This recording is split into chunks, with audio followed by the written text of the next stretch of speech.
নির্বাচনে সব দল অংশগ্রহণ না করায় যুক্তরাষ্ট্র হতাশ। নির্বাচনকালীন সময়ে এবং এর আগের মাসগুলোতে যেসব সহিংসতার ঘটনা ঘটেছে তার নিন্দা জানিয়েছে যুক্তরাষ্ট্র। বিরোধী দলবিহীন একতরফা নির্বাচনে জয় পাওয়ার পদ ছাড়ার ঘোষণা দিয়েছেন প্রধানমন্ত্রী। একই সঙ্গে আগামী এর মাধ্যমে দেশটির রাজনৈতিক সংকট আরও ঘনীভূত হবে বলে আশঙ্কা রাজনৈতিক বিশ্লেষকদের। একাধিক বাংলাদেশের উপর নতুন ভিসা নিষেধাজ্ঞা কার্যকরের ঘোষণা দিয়েছে মার্কিন যুক্তরাষ্ট্র, যার মধ্যে আইন প্রয়োগকারী সংস্থার সদস্য এবং সরকারও রয়েছেন। মুখপাত্র ম্যাথু মিলার এক বিবৃতিতে এই ঘোষণার কথা জানান, যদিও আরও দুদিন আগেই বাংলাদেশ সরকারকে যুক্তরাষ্ট্র এই তথ্য জানিয়েছেন। একতরফা সংসদের অধিবেশনকে মানুষ ঘৃণা জানাচ্ছে, তিরস্কার করছে। লজ্জাহীন নির্বাচনের লজ্জাহীন সংসদের অধিবেশন শুরু হচ্ছে। এবার কিন্তু ভালোভাবে ফেসে গেলেন শেখ হাসিনা। যুক্তরাষ্ট্র থেকে কিন্তু বিশাল একটি চাপ দিয়েছে শেখ হাসিনাকে। যুক্তরাষ্ট্র থেকে কিন্তু শেখ হাসিনাকে বলেছে একদলীয় নির্বাচন আমরা কখনোই মানব না।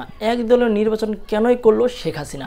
আজকের এই ভিডিও জুড়ে থাকছে প্রমাণ এবং ভিডিও জুড়েই থাকছে শেখ হাসিনার বিরুদ্ধে বিভিন্ন কথাবার্তা, যেগুলো আমাদের গণমাধ্যমে ঘোরাফেরা করছে। তো ভিউয়ার্স, যারা এখনও এই চ্যানেলটি সাবস্ক্রাইব করেনি, এই চ্যানেলটি সাবস্ক্রাইব করে পাশে থাকা বেল আইকনটি অন করে দিবেন। আর এই ভিডিওতে যারা এখনো লাইক করেনি, এই ভিডিওতে দ্রুত একটি লাইক করে দিন। আপনারা কিন্তু সকলে জানেন 7 তারিখে যে নির্বাচনটি হয়েছে, এই নির্বাচনটি কি সুষ্ঠু হয়নি। এই নির্বাচনটি কিন্তু বিএনপিরা ভালোভাবে বয়কট করেছে, এটি কিন্তু যুক্তরাষ্ট্র জেনে গিয়েছে। শুধু তাই নয়, অপরদিকে কিন্তু শেখ হাসিনা বলেছে আমি এই বাংলাদেশের মানুষের জন্য অনেক কিছু করেছি, বাংলাদেশের মানুষ আমাকেই চাই, এমন কথাও কিন্তু বলেছে শেখ হাসিনা। তো ভিউয়ার্স, আপনারা এই শেখ হাসিনার কথাগুলো কেমন চোখে দেখেছেন? সত্যি কি বাংলাদেশের জনগণ শেখ হাসিনাকে চায়? আপনাদের কি মনে হচ্ছে অবশ্যই কমেন্ট বক্সে বলে যাবেন। আজকের মতন এই পর্যন্তই, দেখা হচ্ছে পরবর্তীতে কোনো ভিডিও নিয়ে ইনশাল্লাহ।